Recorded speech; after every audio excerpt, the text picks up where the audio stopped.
Yeah, everyone, this is Thermite, and this is Weekly Shonen Jump for the week of July 5th, 2020. On the cover, we have the new series, Me and Roboco. Well, we have the new series, but we also have every other character in Jump right now, which is really interesting. I have never seen this before. Like, maybe it's happened before, but, like, for the debut of a series, the only other like potential would be like, hey, what if a series starts on the New Year or on Christmas or something, and they're already doing a big spread? Like, I could see them saying, okay, the new series doesn't get to have a cover spread. In exchange, we're just gonna put them on the cover, like in the Christmas gear or something. But I've never seen something like this where it is just like, hey, here's the new series. Also, the person drawing the new series is gonna draw everyone else in Jump. It does make it feel like more of an event, especially because, like, here we have the big lineup of here are all the big, like, the big series currently in Jump. We've got One Piece, we got My Hero, we've got Haikyuu. Like, I would say they are the current big three, quote unquote. Yeah. Like, it feels weird saying it like that, especially because Black Clover has been, such a big series. Dr. Stone has more prestige than My Hero, but at the same time, like, in terms of sheer popularity, those are definitely the three most popular. Then over here, you've got, like, the super new... I'm not sure how that works. Like, this row is definitely the not super new, but, newish series, the other big series in Jump that have established themselves. Then over here you have three series, and then over here you have the rest of the new series, I guess.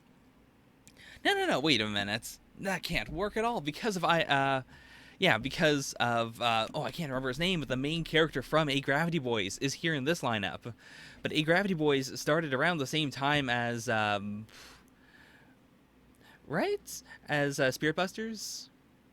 I'm not sure what these groups are at all. In terms of friendshipness, I would say, would the main lineup be friends? Sure. I mean, it's hard to. They are honestly the biggest wildcards, though, because it's a brand new series. It could be, like, from the art style, it feels like it's going to be a more wholesome series. It also seems like it's a boy and his robot maid series. So you'd assume they're very friendly, but the joke could be that she's, like, extremely antisocial, in which case, main characters wouldn't really like her very much. For the secondary grouping, I don't know if anyone would be friends with Denji, or, like, good friends with Denji. That'd be real tough. But overall, like, second group, I could see them being friends. Tertiary group over here, I have not read Hard-Boiled Cop and Dolphin, so I could not say for the character here. But Morking and the girl from, I guess the girl from, what is the series called again? Magu-chan, but also Magu-chan himself. I mean, I guess they could be friends with Morking. They actually do have very similar vibes to them of, this god of destruction and the man who wants to be king of all insects. So, potentially, maybe? And then this triangle. This triangle is actually the most interesting mix, because it is like, Joe is afraid of spirits, so that'd be, like, I could see him wigging out with, actually, I think he'd be good friends with main character of Ayakashi Triangle.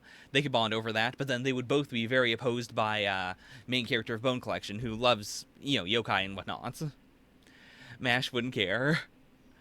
Time Paradox Ghost Detective Man would... I feel like he'd freak out. He's a very normal character. Like, he's a very realistic character. So he'd be extremely out of all of this. Main character of Yozakura Family would...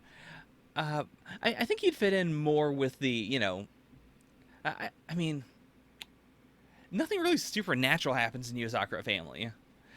So I think he would be on the, like, pro-spirit side. Like, on the, it's fine, I guess spirits are okay. And then Andy, of course, would assume that all the spirits are Umas. So, like, I could see an interesting dynamic here, whereas, like, all the other groupings are too disparate or too similar to have any, like, specific interactions to jump out to me as, like, oh, yeah, this would be the one thing they'd fight over. Anyways, we got a little bit before we get there, and there is no live stream segment this week because I'm just not going to be able to make it happen.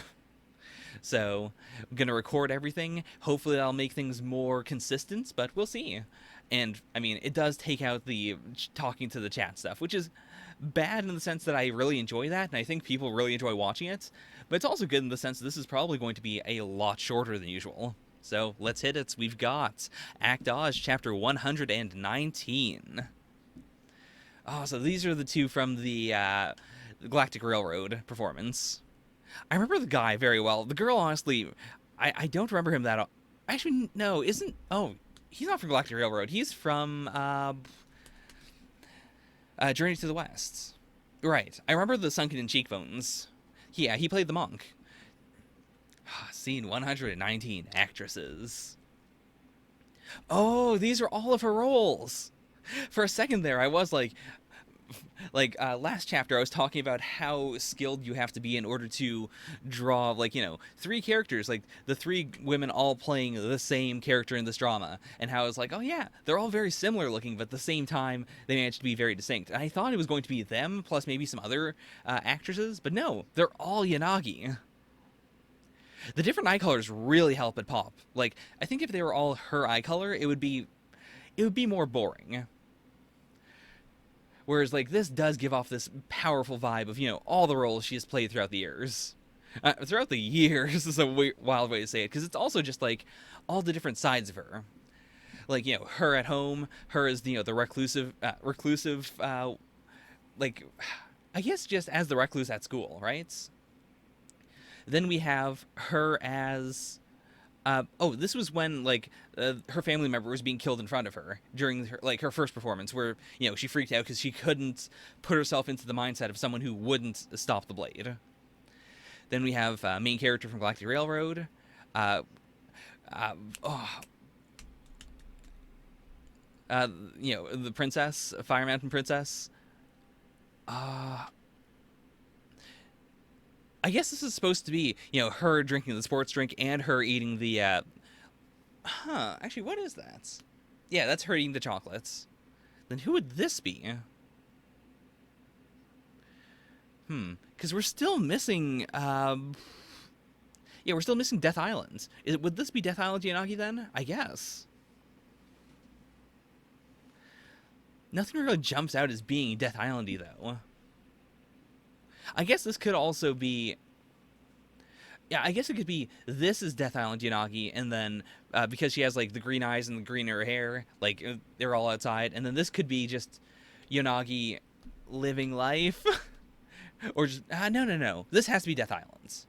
Because she also has a different outfit, or a different school uniform. I don't remember what her actual school uniform looks like now.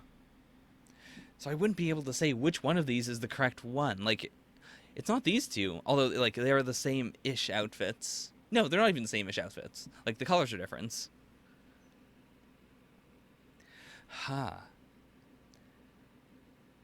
Also, it would be very weird then if we only have, like, if we have two of her that aren't her doing performances. Like, in that case, I would say this has to be, quote-unquote, the real her. Or I guess it could be, this is, you know, her prior to acting, and then this could be her, like, in the role... No, because this is a very modern Sailor Fuku, and the Sailor Fuku, I believe, was, like, you know, a result of the war. I might come back to this, then. I feel like there's one really obvious performance I'm totally missing. There was the commercial, where she was, you know, running through the train station in Shibuya. So that could be one of them, actually. I guess that might be her. No, because if the artist wanted to do that, she would be running. Like, she'd be running past the rest of them or something. And what's really bugging me out is that we have two images of her, one from the sports drink and one from the chocolate, both of which were so early, like, so recent. I would have almost said, like, you know, those should be all the same thing. Like, it should be her with a sports drink in one hand, chocolate in the other. I really need to actually remember her name, but I have been loving that she shows up in basically every chapter now. Which makes sense since Kuriyama, like, this is a very Kuriyama-focused production, but at the same time, it's all... Or actually, no, it isn't. Right, he's still working on the, you know, the next thing she has to do before they can then do the movie. This is a third thing. I kept on thinking that his, like, TV thing and the Taiga drama were the same thing, but that's not correct. She is really cool.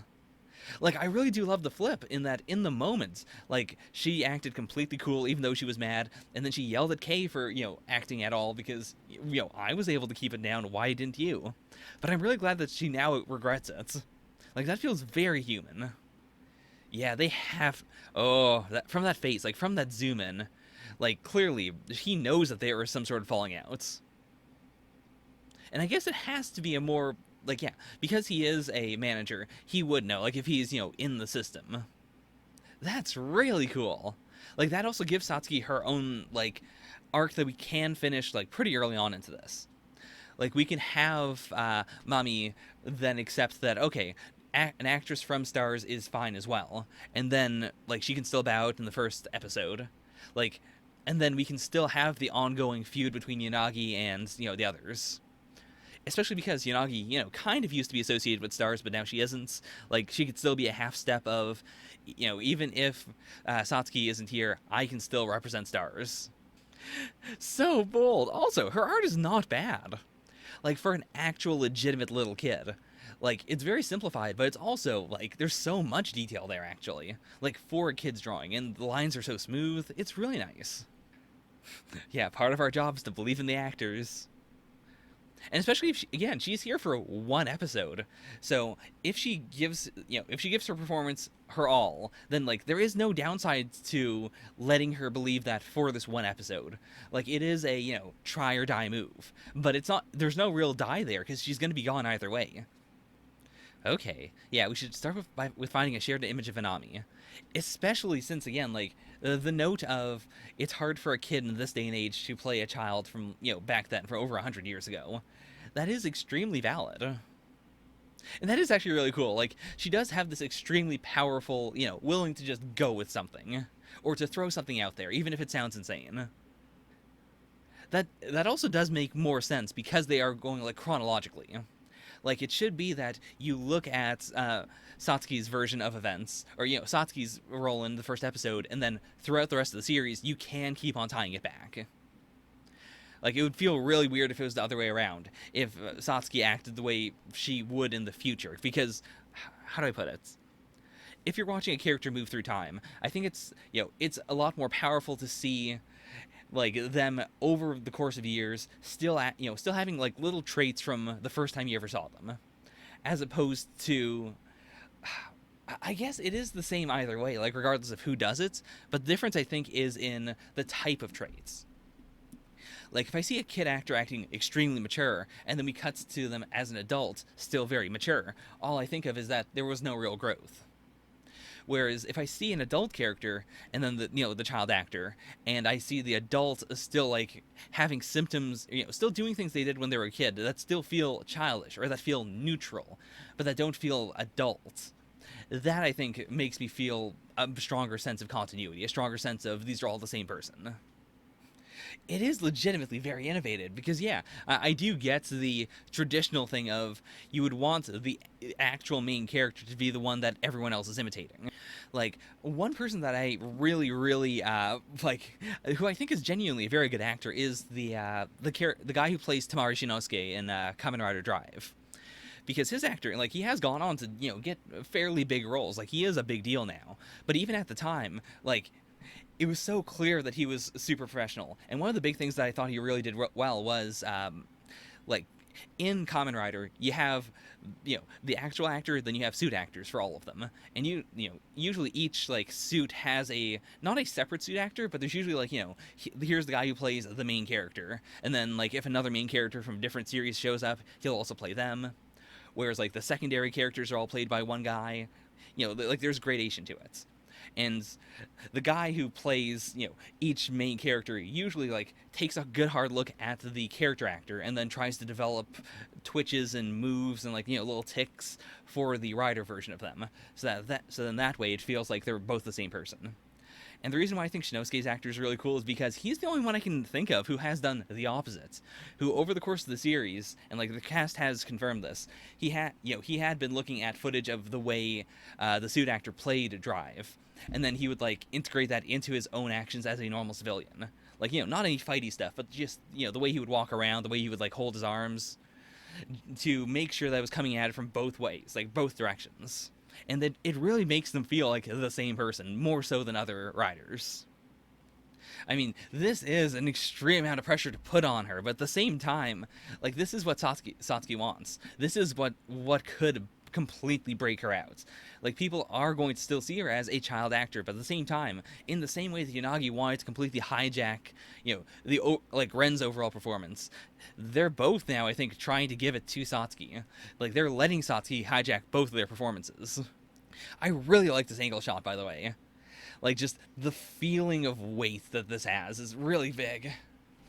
I'm really curious where they take this, because it does seem like they could fix this by having Mommy's mother, like, or having her granddaughter decide that, or no, it's not. Mama G is the actual one they're playing. I would say that it's less about, like, making Mommy better and more of, like, just paying tribute to the original actress, especially because they had a very antagonistic relationship in real life. Okay, Manami's mother was a narrator for old silent movies. In other words, she was in charge of telling the story. Okay. I can already see the parallels with Yanagi, like, where she would continuously watch movies as her only real tether to her father, but also her only real tether to, like, escapism, to anything that isn't just survival. I really like that. I really appreciate that, even though they have been giving her a lot of lead time, at the same time, they're not letting her make mistakes, or they're not, like, confirming things that are straight up wrong practice. I really appreciate her, like, not the flip-flop, but just, like, the area she inhabits between, like, I do get why she should be taken seriously, but at the same time, she is legitimately an adorable child. Like, it honestly makes her more adorable that she is so three-dimensional, that she feels like an actual person as opposed to just generic child character like Yanagi's siblings. Like, those two, I don't get anything from them, but also, you're not really supposed to. The main thing is just they're worried about her and they're around to, to throw quips around, whatnot. All right, I mean, I really like this chapter. We didn't make a lot of progress. This is fundamentally, like, we're almost exactly where we started. They've basically just gone to where they're supposed to be living and they've looked at the house. Like, not a lot of actual progress happened, but at the same time, like, this was a very big Satsuki dive. Both in terms of, her mindset, and also in terms of, like, how they are going to work as a trio. Like, they do, like... When this started off, Ren Tamaki felt like she was going to be, not the final boss, but she was going to be a rival character.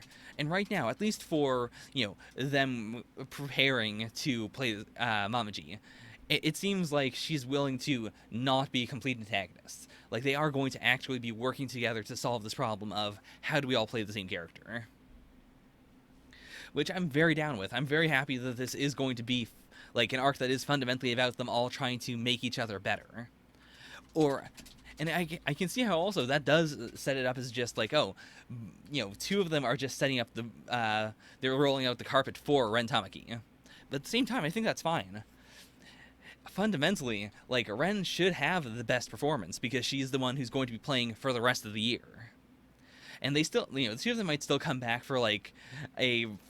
just a in the background sort of thing. Also, I didn't really consider that apart from, like, flashbacks and stuff, the two of them are completely going to, just not be a part of the drama for the rest of the year, which does allow for Kuriyama's TV thing to happen now. I wasn't thinking about that at all. But yeah, I guess this entire arc is going to just be the preparation for filming the Taiga drama, and then we'll get to see Satsuki, we'll get to see Yanagi, and then maybe a bit of Ren. Maybe we'll even have the girls all admit, oh yeah, Ren is better than both of us. But yeah, I guess the performance of the drama itself is not going to be most of this arc. God, such a good chapter. Let's just slap that where it always goes. Next we've got Black Clover, chapter 256. So, Yami is in a one-on-one fight versus... I can never remember his name. He's the one with, the big crown. Vanica has taken... I was about to say Marileona. That's not her name. Lola Peshka. Noelle can't immediately follow, so I guess this might be the, everyone gets beaten back. in a traditional shonen series, I would say this is the everyone gets beaten back. But because it's Black Clover, I think it is going to be a Yami does manage to fight this guy, and then he's still around, and then, some of the Black Bulls follow, and that is how the arc continues on. In most series, I would say we need to have some time for everyone to rest and recover. But I think like Black Clover's pace is powerful enough that this is going to just continue on. Like this entire thing with the Twin Devils and with the Dark Triad, this might all be done in like a day or two. Like of real world time, or not real world, in universe time. I actually do like this design. Like, I mean, it's definitely no Word Devil for sure. But I really do like the aesthetic of very plain black and white and then like super duper high detail. Like that was the thing I liked the most about the Word Devil. And I think this guy, like the horns and the crown are like they work really well to draw your eyes and to make his design appear more complicated than it really is. So this isn't a like, when are we going to see one of them use 100%? Or, I mean, it is in some level, but it isn't a, like, they're always holding back for no reason. Part of it is that, some of them can only handle a certain level, but it's also that you literally cannot have 100% of devil power. Which means also, like, that is, I assume, like, that is that would be 100% of the power of that devil. Like, it is just, the devil is in our worlds. Whereas before I was like waffling on whether it was that or whether it was 100% of the power I can personally handle. But also previously we heard that, some of the lesser people that work for Vonica, like, could only take 40% or 30% or whatever. That is also a good point. Like, he's not sure about Asta. We have assumed all this time that Asta's devil is in his grimoire, but that isn't necessarily the case. Like, it is very possible that Asta's devil is also in the in the underworlds, and it could be that the grimoire is just a conduit. But I'm more willing to think that Asta's devil is just very weak. Like, it's very weak, but it's also all in this world. In that way, like, even if Asta uses 100%, it's still not that much. I guess right now he would be using, like, what, 50%? Like, not literally right now, but in general when he uses his half-devil form. I didn't even think about using Black Moon, because, like, Black Moon's such a new ability for him, but yeah. I really appreciate that is, stopping a problem I would have had before I could have even thought about it.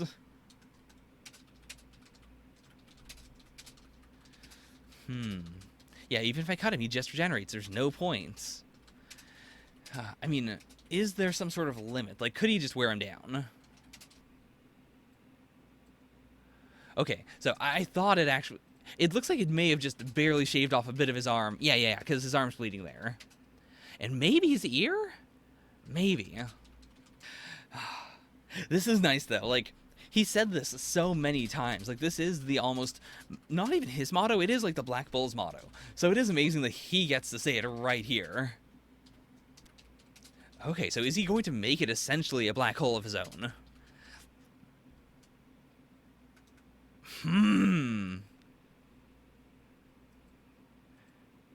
Oh, snap. I was thinking of it as just a, like, a ball that was going to slam into, like, I thought it was going to be like a ball struggle or like a beam struggle. I was not expecting this. Jeez.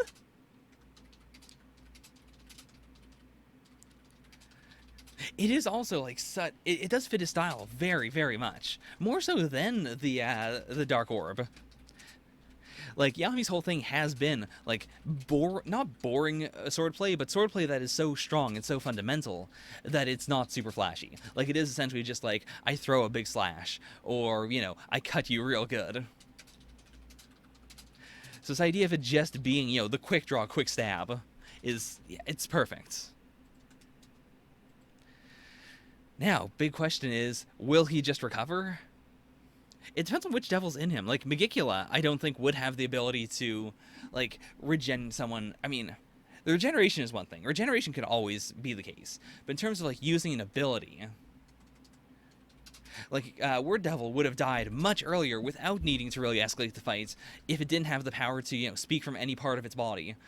Hence, when its heart was like floating out there and it made the mouth appear on it and then talked. Yami is cool. That's got to go below act dodge, but it was extremely dope. Okay, let's hit up Bone Collection, Chapter 10. Yokai Prison Island, a special operations facility built for exorcists for yokai imprisoned and oh boy. Okay, that's concerning. Okay, so SS rank yokai QB escaped, and because we set up immediately that the yokai are imprisoned here for experimentation and torture, like, I am already on QB's side. I'm sure at some point in the series we are going to get to a completely irredeemable yokai. I mean, theoretically we got that in Chapter 1 with, the big boy.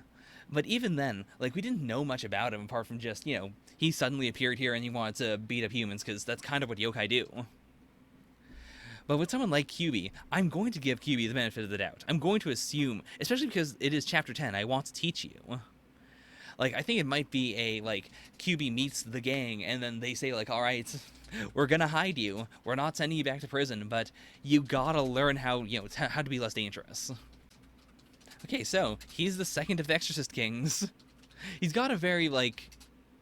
He's got a mix of, like, Ukitake and Kenpachi, I'd say. I'd say more Ukitake. Like, the only thing that is very Kenpachi-esque is the eye patch. Very curious about the eye patch. I'm wondering if the theme with all of the Exorcist Kings is going to be they're hiding something. Though I guess that wouldn't be the case, because Abe clearly, like, she's fine with just being herself when she gives reports. But then he came up right here, and he's already got the eye patch on, so I guess he's not hiding anything. Or he might be, but it might be... I guess it might just be something that he always has to hide, like, even if he's in here. Like, he's got, the Sharingan eye or something. I don't find it extremely funny, but I do like his speech quirk. I think it is, like... It's a neat one. Oh, and he's got 3 swords? No, he's got, like, 5 swords, actually. Not a very samurai thing for a samurai to do. Therefore, at this point, you are no longer a samurai. So they say if an exorcist uses the yokai spell, yokai will take over the exorcist's soul, or something bad will happen. But there's barely any past records of that happening. Like, I kind of assumed that, yeah, it would have been 100% big confirmed that either yokai are born by using the yokai spell, or, like, everyone who has ever used the yokai spell has turned into a yokai, or, like, partially into a yokai. But she's one of the 4 exorcist kings, and she like, the best she can say is, yokai will take over the exorcist's soul, or something bad will happen. Like, it's so vague. Ah, the classic, the tiger and dragon dynamic. Interesting that, like, it's just her name, like Team Abe, but his team is Team Samurai Shishino. I guess because he would just keep on saying Samurai Shishino anyways. Like, also, is that his name? Or is that just a, like, are they just saying it in deference to him? I thought she was going to throw him, but no, I guess she is just running with him. That feels so much weirder because he's so, like, extremely stiff. Huh. It's the most beautiful girl in school, the infamous Hayami. Now, they don't seem to have any visual things, so I can't say that they are the same character. But I am immediately suspicious. Anytime you introduce 2 new characters at the same time in a series like this, where, like, there's a very hard division between spirit stuff and, I guess, just normie school stuff, I gotta immediately wonder. I mean, I guess it's also very possible that she is QB. It's so gross now. I really like the initial, like, big bump hat. I think that looks hilarious. Like, that's a really good gag. But adding more just makes it look gross. Also, why? Why did she bash him over the... I mean, I get why she would have, like, punched him in the head or something, but why did she use the concrete slab? I do appreciate this, though. Like, he has been extremely nonchalant with pulling the bones out of her body. Like, I'm fine with it overall, because it does aid her in her eventual goal of she wants to be human. Like, the more that he uses her energy, the better it is for her overall. But I get the point of, I don't want you to take advantage of me. Like, I don't want you to just treat me like an object. I mean, fair, honestly. I do... I'm usually on the side of the guy in a slapstick conversation like this. Like, yeah, she does just beat the crap out of him for no reason a lot. Oh, boy. So I guess these are their 2 teachers. But I really love the burst of lightning coming down here, and, like, the extreme cut from big gag energy to complete dead black in the background. Like, the transition specifically from the speed lines in the background to pure black looks... I don't know how I could possibly express this, but I am imagining this being animated and like how you would actually like go from black and white lines in the background or even like a bunch of colored lines and then you just have them end. Like it goes from, you know, like the lines flying back and forth so you can see the speed to just dead black while the lightning like, you know, punches outwards. I could see that being such a cool visual. Oh, and that's actually really cool too. Like the face made out of both of their eyes. I mean, she's got a weird like moon thing on her head, so I'm going to assume that they are also a yokai human pair. Okay, my name is San Sakurai. This is my sister Runa. We twins, according to Akifuyu's orders, are here to teach you about the yokai spell. But they're sisters. I mean, he says they're the same as us, but I don't know whether that refers to, like, they're the same, you know, they can use the yokai spell the same way that we together use the yokai spell, or whether he means they are a human and a yokai who are using the yokai spell together. I would assume that, like, you can also see these streaks coming out, like, down her face here, which clearly look like, you know, she's channeling some sort of energy. But it's not like those streaks are also on this girl's body at all, so, Still, I'm curious. I'm excited to see how they could use the yokai spell in different ways. Like, especially if this arc starts off, you know, since it started off with the initial Pyra immediately saying, like, you need to respect me more. Like, I really like the idea of the power escalation of the series coming from the two of them, whether they are, like, a couple or whether they are just friends. Like, the two of them having an actual bond that grows closer, and the closer they are, the more power they can pull out. Because also, I really like the concept of a series, and I have seen series like this before, but like the concept of the strongest I ever was right at the start of the series. Like over the course of the entire of the entire manga or the entire series, I am always losing power, which means that if I do pull out bigger and better things at some point, it is like more of a sacrifice. For its name, Mogami Neuro, like that series did that extremely well. And it was set up from the very start, like it was in Bone Collection. It's just that that series really hammered it in. It's like, this is a theme of the series. Whereas Bone Collection, I think, has been less like straightforward about the Pyra losing power over time, just because I assume she has such an absurd amount of power, and because like they can't actually pull out that much of her power yet. But I am extremely excited for, you know, the potential, like, later arcs of Pyra is, you know, like, half human or mostly human, and, like, what can we still do together? Should Kazumi just, like, call it quits or something? But before we get to that, I'm glad to just learn more about the fundamentals. Fantastic chapter. Like, it's everything I want from the series, plus more. Like, I don't come to the series for, like, interesting direction and stuff, but this had good directing. It's gotta go above Black Clover, so yeah. Let's call it Actage, Bone Collection Black Clover. Next we've got Magu-chan, God of Destruction, Chapter 3. Okay, it's Chapter 3. Classic jump setup is, first chapter is, you know, here's everything you need about the series. Second chapter is like, alright, here's everything you actually need to know about the series. Like, let's expand this. Third chapter is always new arc or new first big arc. Always is a bit of a stretch. Like, I've seen one or two that haven't done that, but this is the standard. There's another god in here, in a orb, almost certainly also going to be very chibi. I really hope that over the course of the series, I don't want it to be a constant thing, I guess, but I do hope that the amount of extreme body horror, like, stays consistent for volume, I'd say. Like, I'm fine with some chapters that have no body horror, some chapters that are, you know, like, we might get a serious one at some point, but I'd mostly just want to have, like, you know, one or two of these per volume, so we really get to, you know, we get to enjoy it. We get to remember that, yes, these are not just moe creatures, they are, in fact, terrifying eldritch abominations, while at the same time not making it played out like, it's just an eldritch abomination, who cares? Oh my gosh, she's going to be the one who awakens him. Or, you know, the second god. I was assuming it was going to be some other kid, and then they would have, like, a big Pokemon battle or something. Oh, speaking of food offerings, I've never gotten to this point of just, there's nothing there, let's just go dig up clams, but I am glad that the series does consistently show how poor she is without it being, like, an extremely heavy thing. It is just very consistent. Oh, is it Nabutaku? Oh, I actually do like that. Like, it's less silly than Magu-chan. Like, Magu-chan has a very, like, you can put this anywhere, completely inoffensive design. This is so much, like, it's still scary to some extent, while still being super cute. Okay, so they're both gods of chaos, too. I was assuming, like, he was sensing the chaos because he's a god of order or something. I think it'd be kind of weird if she ended up taking care of both of them, so I assume it is going to be, like, he does find some other family, or he ends up living in the woods or something. Oh, I really love, like, the mouth opening up and there's a tiny eyeball inside. That does look really scary. Alright, if you want to fight, make it a clam digging competition. I do appreciate how straightforward he is. And also, like, the little bend in his head looks really good. Like, it's a very wizard hat vibe. Oh, it's a friendship contest. The Book of the Destruction Disciples' Blood Oaths. Oh, they're so moe. I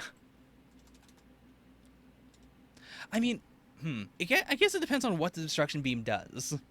Like, if it is completely erasing whatever it hits from existence, and this is still bad in the long run. Like, you shouldn't be removing content from the earth, but at the same time, like, it's not that bad. Oh, this also means, since we got to see Magu's eye beam, we're going to see whatever the new guy's ability is. His voice infiltrates the very spirit of living things, and by instilling madness in them, he is able to control them at will. Oh, that does make sense. Yeah, because clams can't locomote very well. Like, theoretically, I guess over time they could, but you can't make them just come to you. Oh, she wins! Them's the rules. Huh. Okay, it is working on her. Huh. That is cool, though. Like, we're establishing what would happen. Like, she would have the star sign in her eye, which is, like, also cool aesthetic. Like, it has the very, like, satanic pentacle thing going on, but also he's a starfish. Oh, but that's actually really clever. Like, so having him do that was completely on purpose to wear him out. It's so cute. Because that also means... Oh, no. I was going to say, like, oh, this means that Nepta doesn't have to write his name in Magu-chan's BFF book, which would mean that they could still be rivals on some level, but he wouldn't attack Magu anymore. Alright, I mean, meh. It was a fun chapter, but it's definitely not, like, I'm definitely dropping the series. I'm gonna type that out right now. But, like, it's not bad. It's very Morking-esque. I'd say it's somewhere on the same level as Morking, maybe a little weaker, but part of that might also just be that I really thought the concept of Morking was much fresher. Like, in the sense that Eldritch Abominations actually, like, it's less interesting because there's so much more that could potentially happen. Whereas Morking creates limits, but also has, like, really big concepts. Like, it starts off with this idea of insect battles, but the insects aren't that important, too. Like, no, insects are extremely important. Like, this is really dangerous, but things are going to work out okay. Whereas I'd say, like, within the first 3 chapters, the first 3 chapters of Magu-chan have not been as good as the first 3 chapters of Morking, which is why I'm not going to continue with it. Like, Morking was still pretty waffly, but I think it was, overall, like, it had more funny gags. Whereas I think Magu-chan feels more worn out, more like, I already get these beats. Like, I get what the concept of the chapter is, and then I know all the jokes already. So, definitely below Black Clover. Next, we've got Me and Roboco, Chapter 1. As always, by the way, if you want to know my thoughts on the cover, to go back to 0000, go back to the intro, that's always where I do that. Ultra-capable AI-powered robotic maids called Order Maids go on sale. Owing to their tremendous versatility, Order Maids are an instant worldwide hit, but the biggest reason for their popularity is that they're cute. The nerds won't shut up about them. So, I guess the joke is, Roboco isn't cute. Or rather, Roboco is more, like, maternal than sisterly. So, not a very interesting cover. I guess we'll see, like, I assume these are, like, all the important characters, and we're going to see them, like, over the course of the next few chapters. But, like, the font feels very, Dragon Ball-y, maybe a little Dr. Slump, but, like, the colors and, like, the little circle here feel very Dragon Ball. This is really gonna live or die on how... I guess we'll see. Because last week I did the whole thing for my redirect of, is the series going to be, like, is the series comedic? Also, is the series going to be a shonen at some point? Or, like, a battle shonen, I mean. And I guess we'll see from the big arm beam. Such a hard contrast. So why do they not have Mako anymore? Oh, that face. Okay, so they all have Makos. Also, this does feel very real. Like, the idea of we're just going, like, we all have robot servants, but mine's more advanced than yours, so I'm just gonna, style on you with it. I don't remember what the last time I really had that happen was. Probably in high school with, like, an iPod Touch or something. Like, I can't think of any specific situation of, like, oh, I can do this thing with my phone, you can't, ha ha ha. A lot of it was just, like, in my early, like, middle school or early high school, a lot of it was just, do you have a phone? And if you have a phone, like, they're all kind of the same right now, so it's fine. And, like, I didn't even have a phone, but I had an iPod Touch, which allowed me to keep up a lot. I guess I was kind of the Zoomer in a lot of senses. Like, I was the one who had, like, a bunch of YouTube videos on my iPod Touch so I could watch them with my friends during lunch break. Or, yeah. Okay, so it's not even that he has a Mako, and it is that they have one Mako. Or rather, like, like, this is Thai Kids, or Matsuo's Mako. Gachi Gorilla, first of all, that name is wild. But, okay, so Gachi Gorilla's family has a Mako, and that Mako is out watching the store. And then main character does not actually have a Mako at all. I do appreciate them as friends. Like, I think this gag's actually really good. The hard cut from, ha ha ha, you're poor too. Yeah, it's actually not anything to laugh about. That's really bad, guys. They really are good guys. Yeah, they've immediately grown on me. Like, I love this dynamic. I think because, like, if a lot of series did this, I'd be very ambivalent. But right now, like, somehow it is 2020 and we still don't have, like, it's not common to see the guys who are jerks but are also actually nice guys. Usually, if that happens in a series, it is, like, multiple arcs of this person's garbage, but they're kind of good in this one instance, but they're mostly garbage. And then over the course of the series, they slowly gets to, like, genuinely good all the time. Bondo's mom. I see the name budget ran out there. Oh no, no! That is a good question. Why is everyone getting mad for no reason? Boy. I was gonna say, like, oh, maybe this is supposed to be a, like, maybe this is a big brain plan of, his dad doesn't want them to get a robot, so she's playing dumb about the idea of, oh, I never realized that a robot could do the housework. But no, that seems legit. It seems like she literally did not realize this until this very moment. Also, I guess that would explain why her name is Roboco. Like, it is legitimately, she's so cheap that they don't even try to hide her name with an actual, human name. It's just, it's Roboco. It's a robot girl. It's fine. Oh no!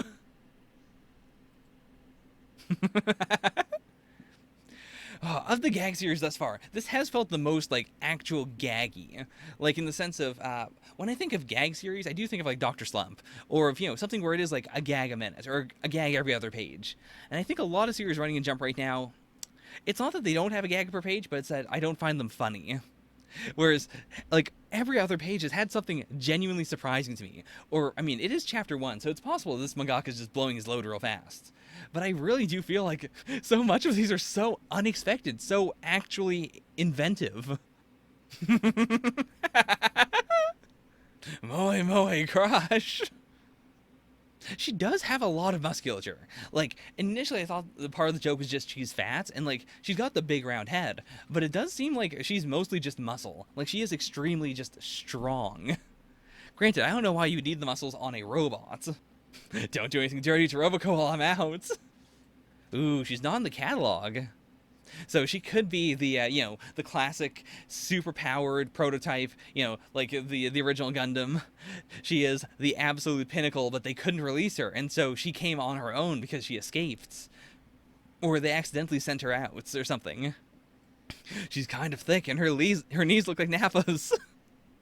So specific. Oh no! Why are they die-hard panties? She is so extremely strange. I mean, there's no way it's omurice. Also, play along at home, kids. Oh, what else could it be? It's not. I mean, maybe just omelets?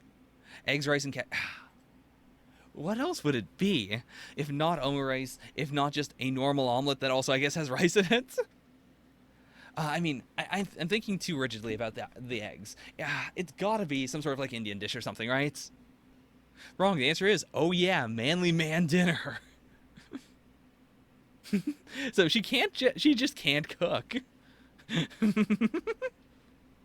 Je t'aime, je t'aime.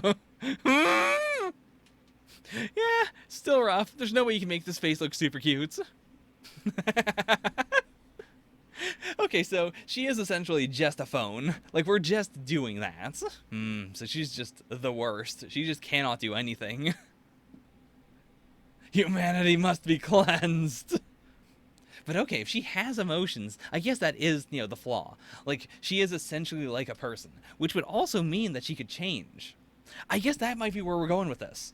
Like, Mako does have, like, you have to exchange her, you have to buy new ones. Like, each generation of Mako can do more and more things, but, like, you gotta keep on changing them out. Whereas Roboco, I assume, will be able to, like, actually grow as a person. Like, she can't cook at all right now, but that's just because she's like a person. If you were to teach her how to cook, she could cook that well. Okay, that was a dumb gag. Oh, the classic truck. Oh, she's gonna smash the truck. That's really good. I also do appreciate, like, it's not that she was just floating in place. Like, you do see her legs go down. Oh, that's some real ugly crying. That's concerning. Because I guess that does mean, like, yeah, I mean, she didn't show up in a box or anything. She did just drive in on a motorcycle that she stole. So yeah, that does bring up a big question of, like, what is she? What is going on here? She's so strong that she clearly has to be a robot of some sort, and like she's shiny all over, like especially the hair. So that's all got to be clearly metal, right? If I had to guess, I guess I would say it is that his mom tried to make the order, it failed, and then someone at the robots center saw the failed order and turned it into an actual order, like just by fudging the numbers, by saying like, all right, so like I'm just going to say that instead of this not going through, I'm just going to complete it. I'm going to maybe take money out of their account, maybe not, and just send them this reject robot that would die otherwise. Also, like, I thought this was going to be so cluttered. I was expecting this to be like a classic, here are all the characters we're going to see for a while cover, but no, this is everyone we saw in this issue. We saw his friends, we saw the normal robot maid, we saw his mom, we saw Roboco, we saw him. It's a good combo. Like, it is a concise group that does actually properly work. Like, I could see a bunch of chapters coming out that just feature these 6 characters. I know the cast is going to balloon because it's a comedy series. That's what comedy series do, but still. Overall, it was alright. I'm definitely interested in the next 2 chapters. Like, I'm really excited for this to be an actual gag series that is funny. So, big high hopes. It's still not as good as Black Clover, but it was good. Especially, like, for a first chapter. It was very, very funny. I feel like every other page was funny, which I am so not used to with a gag series. Alright, so that's me and Roboco. Next we've got Time Paradox Ghostwriter, Chapter 8, Message. Last chapter we had the big reveal of the microwave actually giving him real orders, saying you gotta go save her. Or, just continue to do White Knight, continue to try and save her. I really like that, by the way. That, like, we got to see the writing from a different angle. Like, props to the people working on the typesetting for this. Like, for the, Viz release, or, for the weekly release. This must have, I guess it wouldn't have taken that much effort because it's so clean. Like, because it's so white. I imagine, like, if they had to erase all of this, which they probably didn't. It's probably pure digital, so they just had to, like, remove a layer and add on a different one. But still. Okay, more communication perhaps. Maybe even the person? The root of 144, which would be 12. I would assume that this person wants to be called root of 144. or something. Like maybe this is an insecure connection, and so like by making it even like the barest possible code, they're still able to like say, at some point you're going to see the number 12, and then you're going to know that's me. Huh. Especially because it hasn't been eliminated yet. So a lot of people last week were wondering, is it cancer maybe? Like, is it something, is it just, car hits her randomly, or is it like a slow build, like she dies from overwork or something? But if she dies from overwork, like the cause of death, I guess that would work. Like that would be fine as a plot line if the cause of death is ultimately, if she's engaged with manga at all, she will die early. If you manage to stop her from doing anything with manga, it'll be fine. Oh, there's so much to this. I was really expecting that to be like, one chunk of text that we would have to decode over the whole series. Very, very, very soon, Itsuki will begin Anima, a new series. Teppei Sasaki continue drawing White Knights. You must beat Itsuki. Your defeat means her death. So, if she... I guess this might be what people are saying then. It might be that if she does... Like, if she manages to do a really good series in Jump, then she's going to die. Like, if she hits first place... It's not that her will to go on will die, because she stayed in the first place for a long time in the other timeline. I guess it would be more like, if she's in first place, she's going to like push herself too hard or something like that. Whereas if she keeps on failing...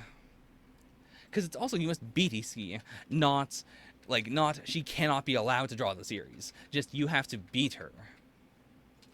I mean, this could also be a way more supernatural thing, like, on this day, the person who is ranked number 1 in Jump is going to be shot in the head by an assassin. But I doubt it's going to be that.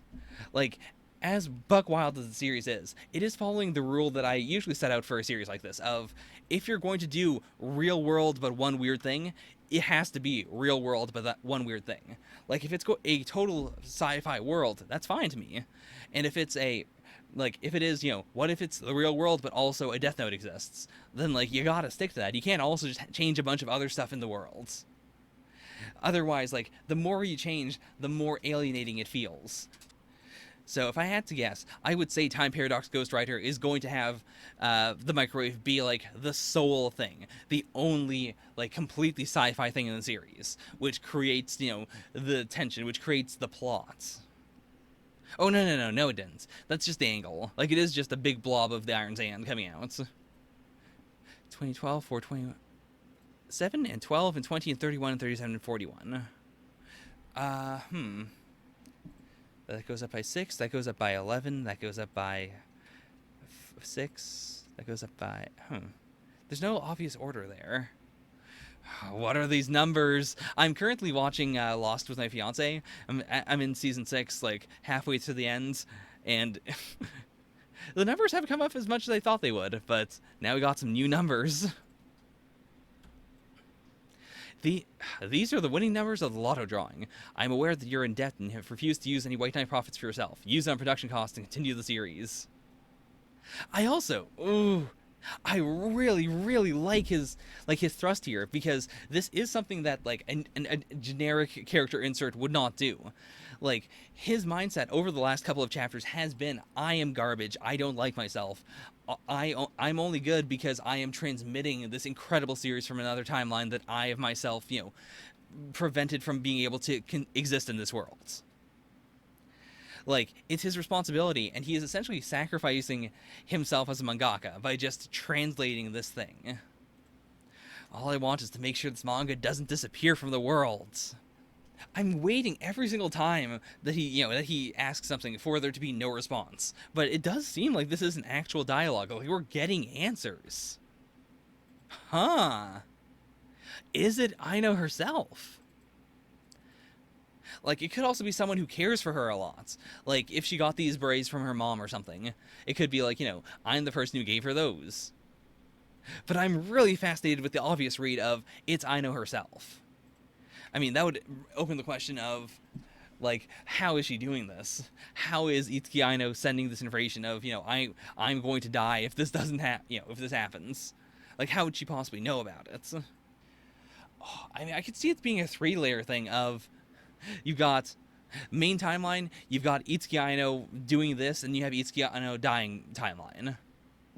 So Itsuki Ano dying timeline is sending a jump to main Itsuki Ano, who now knows in advance, like, oh, I'm going to die. Or I guess it would be like, I would die in this situation, so I want to protect a different version of myself. Ugh. It seems so much cleaner to me, actually, if it was like her mom or something. If the quest now is who gave her those breaths, and then we would learn who it is that, would care about her enough to transcend time and space. Oh, look at him. I also really love the screen tone anytime it comes up. It comes up quite a bit in Kaguya, but I really like it, like, on a person. Also, we're not using a lot of the really black part of it. It is mostly just a very, like, dirty gray tone. He's thinking about her. He knows, regardless, like, even if I have these questions, the one thing I know for sure is that I can't let her die.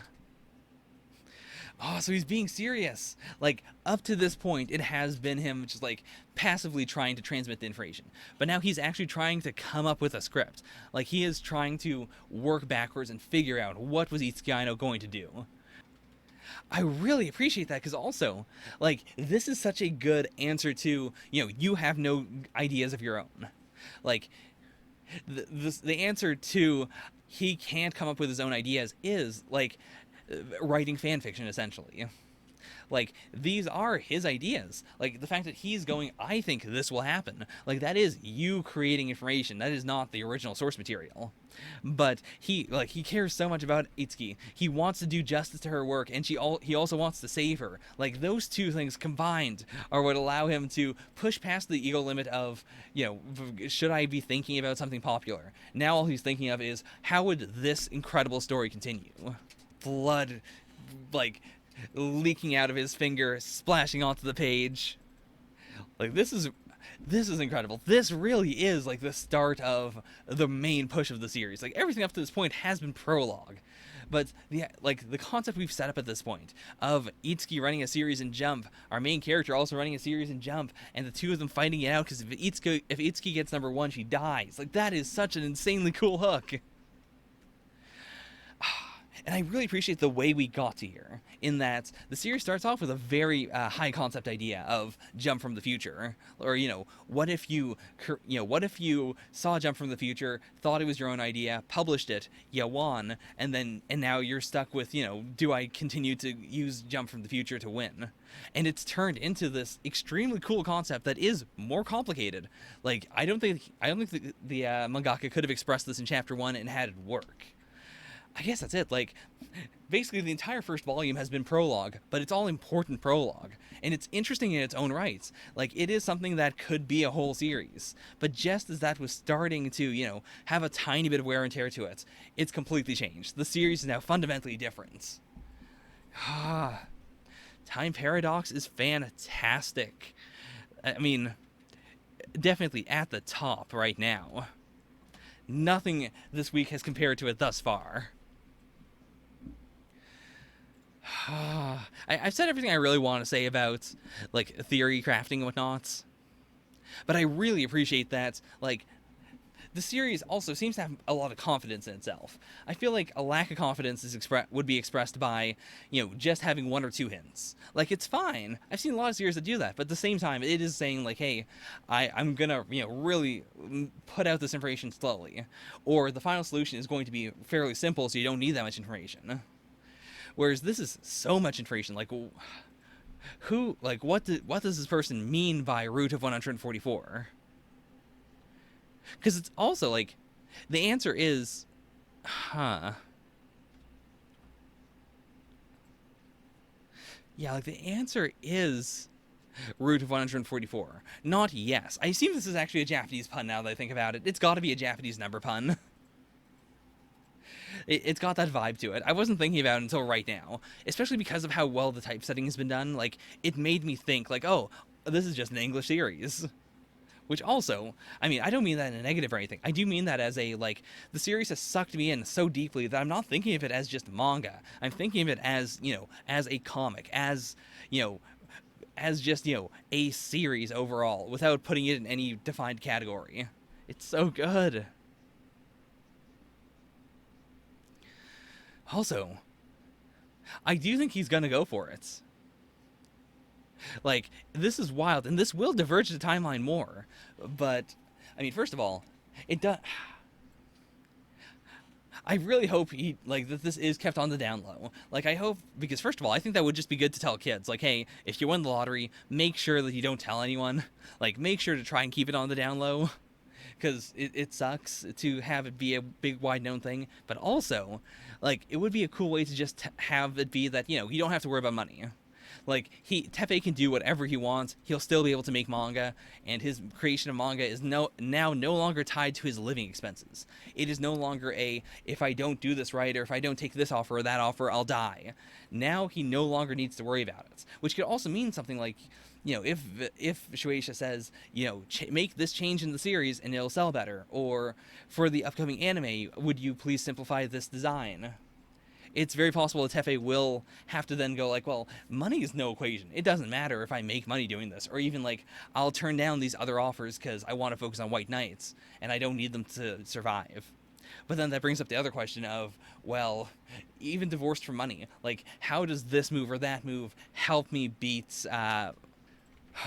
anyways, that is Time Paradox Ghostwriter. Next we've got Undead Unluck, Chapter 23. So, still do not know Tatiana's power. By the way,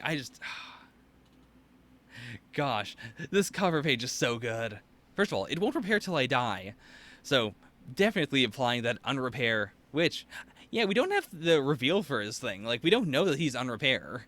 It's extremely heavily implied, but it's also very possible that it's not. Like, all we've seen thus far has been implications, like him in Brazil, and then once again him here. But all we know he can do is cuts. We haven't ever seen him make something unrepairable. I mean, I guess, yeah, we never minds. We had we did see him unrepair something last week. Like, that's how we got into the whole, like, oh, you literally cannot put two things together. Like, even that counts as repair. So yeah. I was about to say, like, could one of these two be unrepair then? That said, like, even if there is no real storytelling reason for it, I do appreciate just outright having it be a rule that if someone's, if they don't have the big 2-page spread, even if the word has shown up before, they are unconfidential. I think that's just a good thing to put into practice, especially early on. So that way, if the series continues to do it, everyone just understands that, those are the rules. Okay. Oh, he's also a negator then. I thought he was just a third faction or something. I mean, I guess being just on the ship is a third faction in some way. That feels like a very Japanese name. Oh, right. The language is English. I'm so dumb. It's actually so cool to see a series where, like, what is happening to Japanese people is not the default. Like, English speakers are the default in Undead Unluck because of this reason. If you speak Japanese and you are a negator, then, like, you are the odd man out. Oh, that's so cool! Because it also, like, I do think it does the dual thing of, like, making the whole series less Japan-centric, but also it makes this character feel much more relatable to a Japanese audience. Because then you would also think, like, oh yeah, my English is not that good. If I were in the situation where everyone suddenly started speaking English except for me, I'd be boned. He watches Wednesday Downtown. I mean, that's not a big stretch or anything, but I've also seen a couple of episodes, and it's good. I really like the, myth-busty aspect of it, like just the, let's go out and do a thing. Also, it feels so weird that no one here would say, something really bad's happening to you if he's been consistently speaking in English. I mean, I guess he hasn't been consistently speaking in English. It's just that he hasn't speaking very much at all. And people, I guess, like, because he's been keeping his head down, because he's assumed it's been a prank, it's been fine. Also, that's so extremely, like, in public. I wonder if they have some sort of, memory wipey situation here. Or if, like, I guess it would fit more if, the Union are the ones who have everything under control, whereas, like, the Hunters just kind of go and do whatever. Movements of a target within your field of vision as long as you don't move, I presume. That feels a lot like Shen's partner, right? I guess Shen's partner was just, he could continue to move, but he could stop one thing at a time. Oh, boy. I'm about to pump you full of lead. If you don't want to die, use your ability. Huh. If he does die, his ability will transfer over to a different human. So we are following, not even devil fruit rules, but what am I thinking of that also works like that? I mean, there's a lot of abilities where it's, like, someone always is this thing or always has this thing. But yeah, that would make sense. Like, so that would also mean that all negators that can exist do currently exist. Which presumably is a number of negators equal to the number of rules that exist, which would be 99. Oh, that also means that Unbreakable should be out there somewhere. Now, did our boys save him, or... Yeah. Oh, I didn't even consider that. He's packing a Gatling gun, no, not an ammo clip in sights. So that could be either, like, it could be a negating ability, like unreload or something, or unload. Or alternatively, it could be an artifact, like, a single bullets that creates infinite bullets. Or even if they want to go more abstract, something like the Hanukkah oil. Like, the oil that they could keep on using it and never ran out. Like, something like that. Like, just something that follows the concept of unending. Or, like, everlasting. Oh, he's gonna say it! He's gonna say the title! It won't repair itself till I die. So he's on repair. But that's exactly what Andy wants. And that also means maybe we'll have Andy go throughout this entire arc bleeding from his neck. Oh, and this also creates such a good way to have the Union still be morally righteous. Like, even if they are willing to kill negators, like, fundamentally, the Union would want to just have someone come on, like, as long as they're strong enough to pass the test, I guess, which would mean killing one of them. So I guess it's not merciful, but they still give everyone a fair shot, whereas the Hunters are willing to just completely murder people until the abilities RNG into people who ain't gonna be a jerk like you on repair. It's also just so nice to have a series like this where the main characters show up and the villains don't know what the main character can do. That's so rare. And I get why. Like, for simplicity's sake, you want everyone to know what your main character does, so you don't have to completely repeat, like, oh, this is my main character's ability. Luffy can stretch his arms.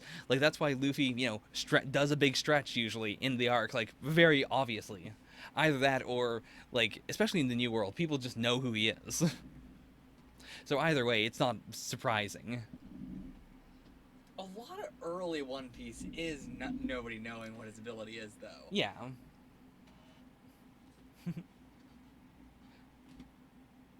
Sorry, I can't stop looking. But yeah, I actually would agree that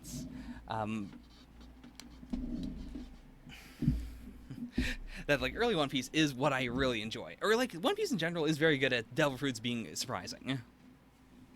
Like, I guess what I was thinking of, especially in modern One Piece, is just that, like, the crew don't get a lot of chances to be surprising, or, in a way where people freak out over it. Like, Brook has not had very many fights, let alone fights where he's been able to freeze things, or fights where he's been able to, like, turn into a spirit again. Like, that was basically just Fishman Island. The Fishman Island fight was also just a, like, hey, here's some new abilities, that's why they're surprising. I think that's actually, like, it really helps make a series feel more real to me and more spontaneous and more interesting to ask, like, who would win. Because then you have to genuinely consider, like, who knows about this? Who would be aware of this fighting style? Or, like, are our main characters, like, do they have enough experience to then be able to tell that, hey, this person has this ability? I can't say I'm a big fan of who would win in other, like, battle board sites, but I like the concept a lot. I do end up checking them out every once in a while. And the thing I enjoy the least is, like, the traditional just, let's compare these powers to see how strong this person is compared to this person. I really prefer fights that are mostly about, like, can this person do something that isn't a punch that the other person can't stop? Like, while people do get very mad about Naruto and Genjutsu, I think Genjutsu is so good because it brings up this immediate concept of, like, here's this thing that you can do to an extremely powerful character, and if they have no possible way to, mentally defend themselves, if they've never done that, they just lose. Like, you don't get to argue your way out of it by saying this person can blow up a galaxy, therefore they're not affected. Like, no. You can just make them see, you can just stick them in Tsukiyomi forever. Alternatively, like, there's the counter question of, do people have chakra then? Like, does Thanos have chakra? If he does, like, because genjutsu works by using someone else's chakra against them, like, could that not work? I love that concept. Like, I just want to see more things that are surprising and exciting. I feel like I'm really running around in circles, so I'll cut this off right now. No more elaboration. I want to have this conversation some other time, though, because there's something there. I'm blathering on about it. I'm not saying anything too interesting, but there's something there I really want to express. Anyways, fantastic Undead Unluck. Like, if this guy becomes the 11th member, I don't know.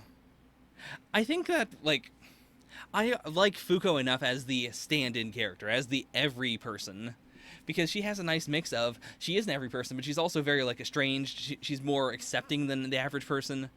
Like, I think she's fine. I think he's better as a, like, who's going to join the Union? Like, legitimately. Is it going to be, like, is it going to be Unrepair? Is it going to be this kid? This kid, I think, could be in... I mean, being able to immobilize someone is a really powerful ability, and Shen can do that, but, I mean, Shen was also paired with someone else who could also mobilize people, so I could see that as well, like Shen saying, hey, I want another partner, let me choose this guy.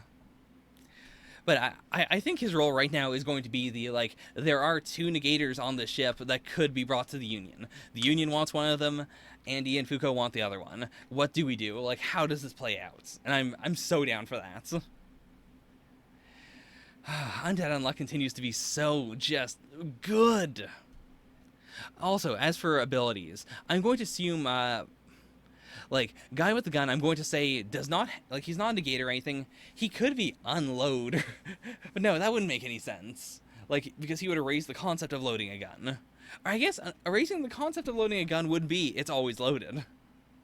Or, like, undeplete or something. I don't know. It could be that, but I want to say that he's actually just using an artifact. Then the assassin guy, I think assassin guy is going to be a negator. And then the girl could be a negator. She does look a lot like Jiro from MHA. Gotta give it to you, Damage. I also think, like, in terms of power levels, I think she will be stronger than the guy in the Templar outfits. Like, I think it's going to be Templar outfit man has better fighting skills, but she has a better ability. Whether that is she's using a, like, whether she is a negator or she's using an artifact, or even if she has an Uma. I could see one of them as a, like, you know, as a monster tamer or something. Like, they actually do have an Uma. Or actually, a guy in the Templar outfit feels like he could be an Uma. And that would create a very clear, like, you know, we want, you know, like, our hopes are compatible. Just, you know, like, you're an Uma that doesn't want to destroy the world, we don't want to get rid of your rule, so just stick around with us. That would be such a good twist. Because then we could have it be an Uma, a negator, someone with an artifact, and then I guess one person would still be left out. As for, like, you know, crazy supernatural things. But we'll see, we'll see. Actually, I guess she has to be a negator, right? Because she knows the concept of other languages. Like, the guy with the bullets didn't say anything one way or another. So it's possible that he could be just a normal person. But the 2 of them definitely have to be negators if they know about other languages. And they can, like, hear another language and go, like, oh, that's, you know, that's a language, as opposed to just he's speaking funny or he's saying random gibberish. Also, even though this information, like, it came up a little bit, but it was mostly just a, you know, they're going to get here before Tatiana does. I really hope we get these, like, once or twice an arc.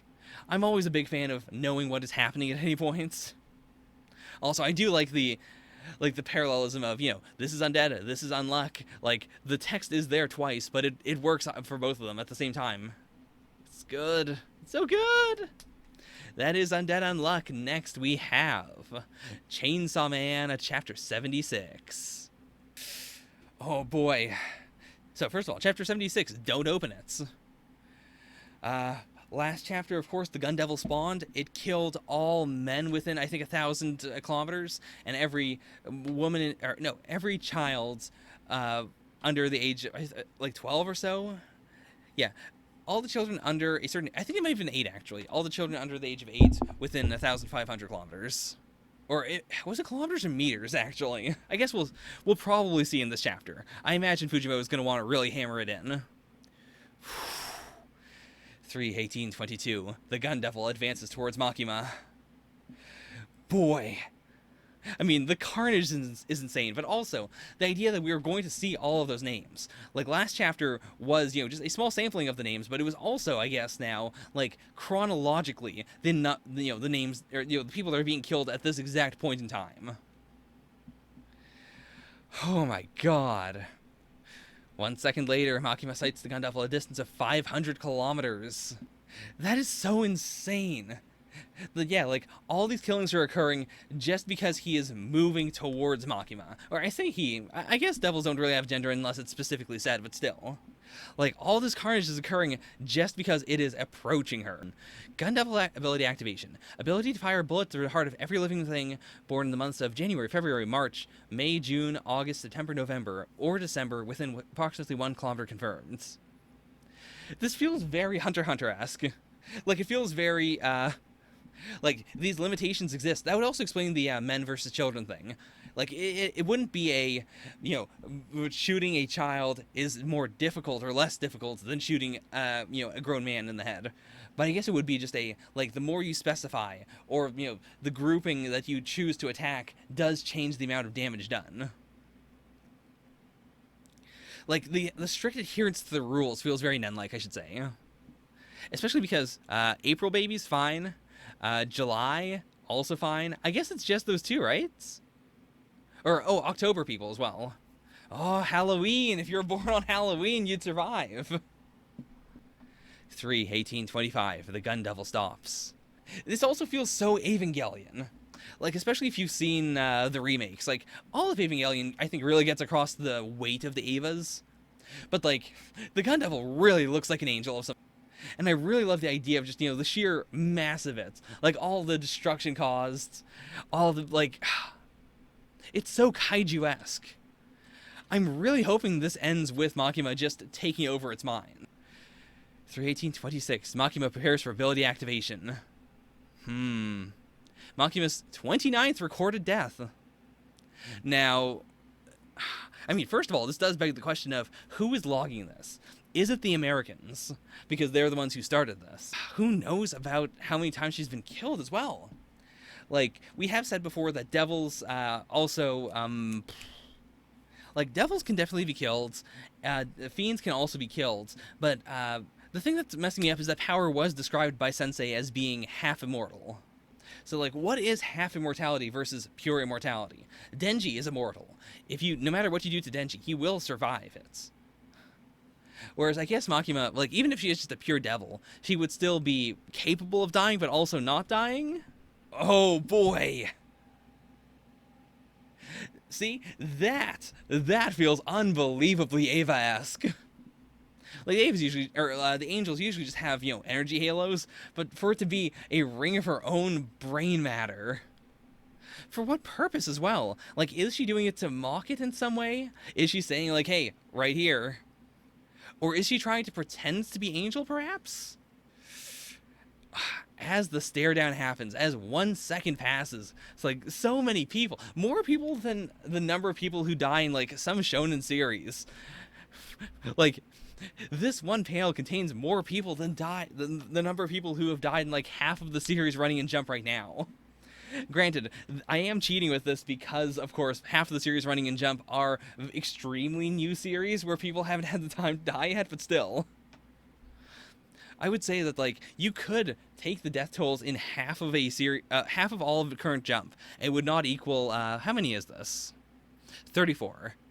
Yeah, I would stick with that. Oh, Makima ability activation. Use of the following abilities. Oh my god. Like, the chains are so cool. Boy, oh boy.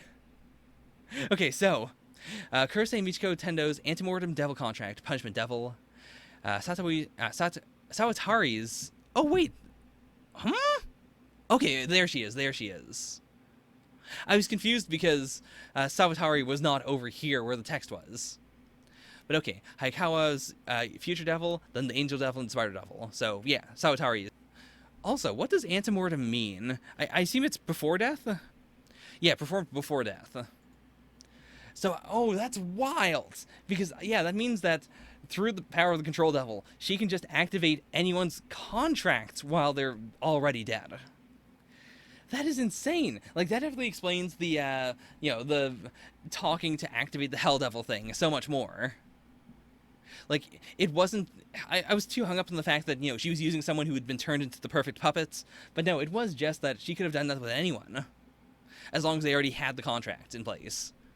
Because also, she did bring both of them along for this. Like, so she's activating the contract twice, or she's using two separate contracts. What is this combo?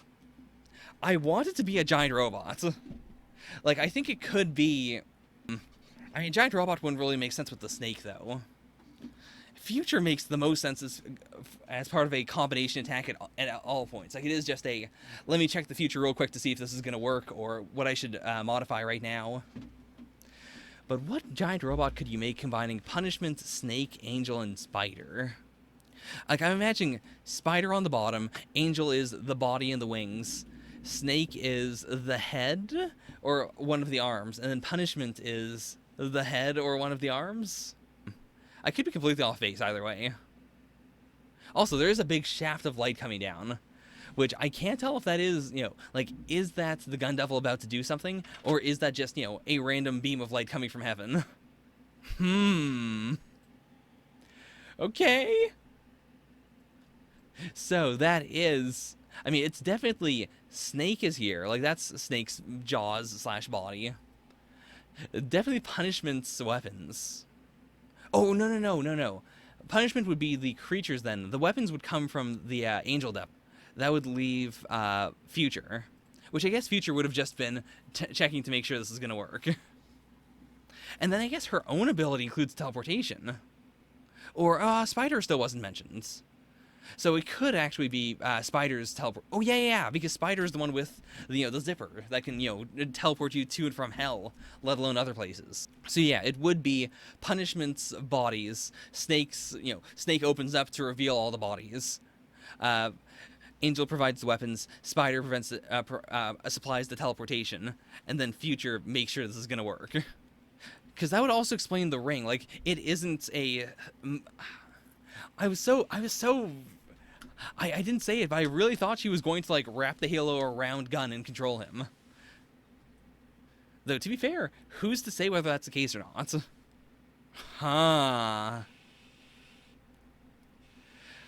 That is such a cool combo. Denji, don't open it. Like the hard cut to and from his inner worlds, and it being essentially the same door. I think it's got to be Aki. I think it's got to be, he is going berserk, he has absorbed the Gun Devil, and, he is about to attack. Because that's the thing, the door in Denji's mind has to be either Pochita or, the next incarnation of the Chainsaw Devil. But there has to be something there that does want to act in Denji's own good. Or at least that's the impression I get from it. So I don't think it'd be, misleading Denji. I think this has to be, something bad is going to happen. And if the chainsaw and the gun knew each other back in the day, that would explain also why he would know for sure, don't open it. What a wild chapter. This was such a fast chapter. I mean, so much of it was just... Okay, well, let me look at the time frame of this. So it's from 3:18:22 to 3:18:28. So it was 6 seconds. 6 seconds elapsed in this chapter. I mean, not including the ending. This part, I think, could have also been, 6 seconds, roughly. Jeez. Alright, that is Chainsaw Man. What an insanely good chapter. I feel like I didn't say much about it, but I mean, there's not a lot to say. It is so straightforward. As always, especially since I'm not doing the live streams, if you got anything you want to say to me, you can always PM me. You can always leave it in the comments below. Either one, totally fine. Or on Donut Server, if it's a series that he is also reading, which is nothing right now. So never mind. I guess just don't. Just hit me. Just slide into my DMs. I gotcha. I'm going to put this just below Time Paradox Ghostwriter, in the sense that this was an extremely good chapter. That's why it's number 2. That's why it is above everything else thus far. except for Ghostwriter. But Ghostwriter's chapter was so, like, it was such a big paradigm shift, and it was a, like, it was a, I don't need to worry about setting up the questions. It was a, there is a mystery, but there's no mystery box. It isn't just a, here's a big crazy thing, and that's it, gotta speculate about it, post your theories on the internet. It was so much actual information, so much, like, actual direction, while at the same time leaving so much to explore. It's going to be real tough for anything else to beat that. But, boy. I mean, this really just felt like an extremely good extension of last chapter. Like, whereas last chapter was this slow build of dread and this, like, extreme atrocity, this is now, like, it's the middle of the fight. It is, like, what happens within the next couple of seconds. What a fantastic series. Let's move on to Dr. Stone in chapter 157.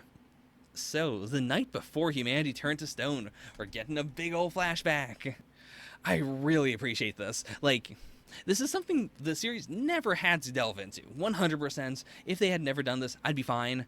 But I really, really love that, yeah, it isn't that one day passed and no one talked about it, apart from just, some people randomly on the news. Or, like, Senku, Taiji, Yuzuriha noticing it. Like, no. Of course this would be a big deal.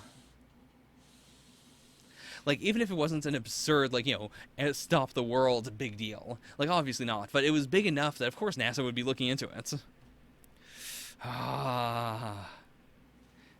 This is also really cool, just, in the present moments. Like, the fact that, the CDC has been doing so much. They're so in the public consciousness right now. And to have a series now go like, hey, the thing that happened that was super big in the world? Let's see how the CDC was actually handling that at the time. The hardness varies considerably, moving from the core to the outer edges, with the finer parts being the hardest. So that would actually explain, like, part of why people don't degrade very much when they turn to stone. Like, the inside is surprisingly soft. Like, if you can break the outside, you can break all the way through. But all the individual details wouldn't have just been rubbed off by wind and rain and all that kind of stuff, because it is actually the strongest part of the body. This hydrophobic material repels all water. That actually completely explains the, the rain problem. The wind problem's still there, but I really like that idea of, like, water just doesn't affect them at all because it's hydrophobic material. It doesn't react to any chemical we throw at it, just a minuscule ion discharge when nitric acid is applied. Oh, right. It's because this just happens.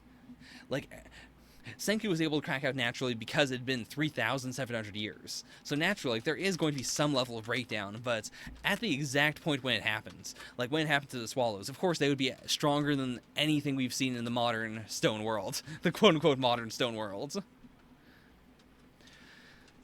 Same time, same place also. I didn't talk about that title. I assume it's going to be Senku and Dr. X doing something at the same time. Or no, same time, same place. Same place is the weird one. Oh, I guess it's gotta be a, like, at some point they say something like, I will meet you here. Or let's do this again over here, or something. Like, presuming that the world was not going to end. Okay, so he's making gasoline out of the wind. Oh my god. I mean, we knew he had noticed the stone swallows before, but I don't think we ever got to see this. Or, I mean, I don't think when we when we went back and we saw what Senku had done all that time, like back in the past, I guess we didn't see this moment again. This is such a nostalgia bomb. Looks like we've got a who's who of America's top-notch superheroes. What kind of expo is this? Interesting. Like, that would imply then that if this expo is happening, in the area where the cornfields are now, that would also explain why a bunch of exceptional people would all be in the exact same place. That also, like, the idea that a swallow could be awake and conscious is interesting. Like, that is implying that it doesn't have to be like, you are the smartest person alive, which would make sense. I mean, Taiju, not smart, but he was still thinking all that time. So even, like, an individual random swallow could be, like, have way more brain activity than another swallow. That also means that, like, later characters don't have to be that, like, or rather, the people who were awoken by Dr. Zeno would not have to be extremely, like, out there, unbelievably, like, they might be extremely important, sure, but at the same time, they're also ready for the blasts. Like, when it happens, they'll constantly be thinking, or they'll try to at the very least. Take cover, get behind something! Oh, so even then, oh man, what a bay. Like, even if he's not capable of stopping the blast, he's still protecting Dr. X. 3,700 years of keeping this ring in his mouth. So we see Trump again. Big question, can Trump keep his mind active for 3,700 years? I guess we'll see. It is cool though to see that, yeah, like even some people who were told strictly like, hey, you gotta do this, like even knowing that, they still weren't capable of holding on. Ah, and that's why Luna was able to survive. That's why Luna and her simps were able to stay alive, because she was thinking, I'm too single, I gotta have a date. And the other two were just like, we wanna be with you. Also, I mean, we don't talk a lot about, the effects of thinking for 3,700 years. That would explain part of why Luna is such a wild person. If part of her eccentricity is that the reason her mind was stayed active this whole time was because she kept on repeating to herself, I'm Luna, the smoothest operator. I'm Luna, the capable gal. Oh, they're so cute together. Like, especially with Dr. X being completely vulnerable in this moment. With his, he's got the little pout going on. Like, sure, Stanley isn't directly protecting him from anything, but it's still so good. What happened? I guess it must have just been, Rock's either... how would he have flipped? Complete flip. I guess it must have just been, earthquake activity over time, slowly deforming the ground they're on. So there's also nitric acid here, so that would also explain it. It's not that he was smarter than Senku, and therefore he was able to break out without the use of nitric acid. It is that they both got environmental nitric acid around the same amounts, just over time. I'm willing to accept it. It's so... Usually I'd go that's bullshit, that's a dumb coincidence. But I really, really do like the idea that they're both on the exact same level. So, given the same amount of time and thinking the same amount, they would both manage to wake up at the same time. Also given the same... and Senku did the same thing of, if he could have broken out earlier, he wouldn't have. He would have wanted to make sure that when he broke out, it would be, when he could find shelter.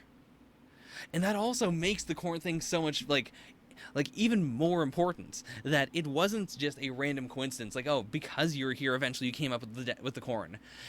Dr. Zeno's immediate thought was, I need to make this corn. The first thing I will do when I get out is corn.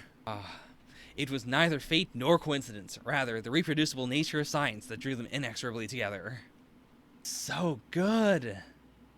Also, the tragedy of Dr. Zeno, slowly slipping further and further away while Stanley continues to have his arm outstretched. That's so... it doesn't really say anything over, right now, because we don't know much about them, apart from they do still have this, clear, trusting relationship, but it feels like this is going to come into play. It feels like this is big foreshadowing. This is why, millennia later, these two scientists would meet at the same time in the same place. Cool visual. Not sure if I really like the big black line here, but I get it.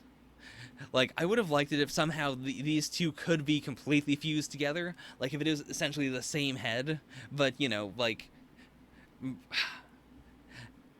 especially with the speech bubbles and everything there, or, the exposition bubbles, and the sound effects, I think it would have been fine. It wouldn't have looked too bizarre, because, you can't remove all that stuff in order to look at what the original would have been. But still, I'm fine with it.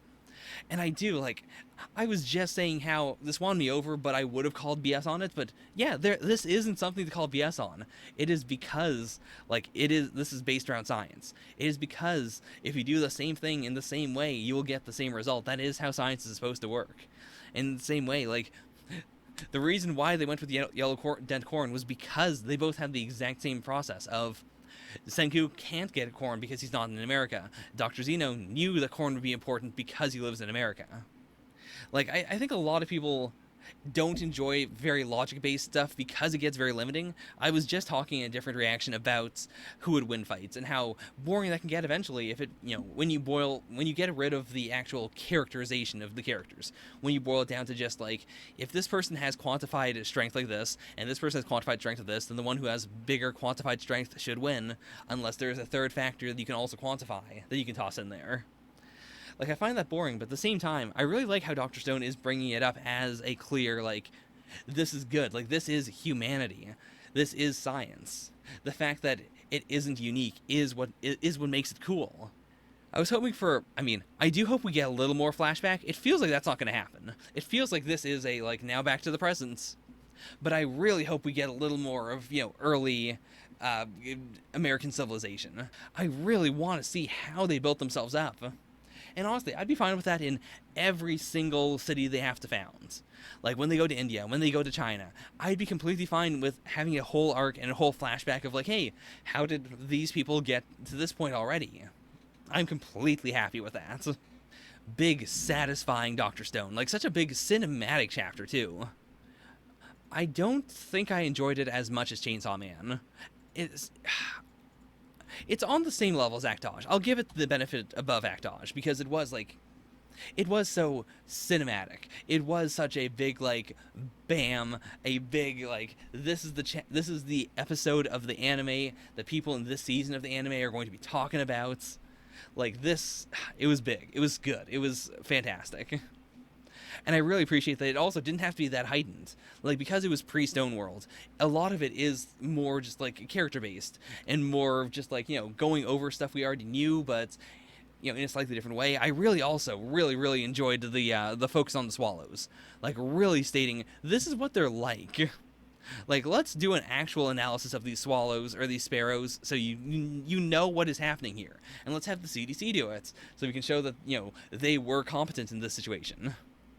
Also, I didn't really bring it up before, but yeah, like, UV rays, electromagnetic radiation doesn't cause any embrittlements, like, so we could say, like, sunlight, most radiation, like, none of that is going to really affect it. Wind, you would assume would, but even then, like, the outside is the hardest possible point of it. So I imagine, like, if it's strong enough to hold up against the winds, it'll hold up against everything else. Like, everything else just doesn't affect it. So, alright, that's Dr. Stone. Let's move on to My Hero Academia, chapter 277.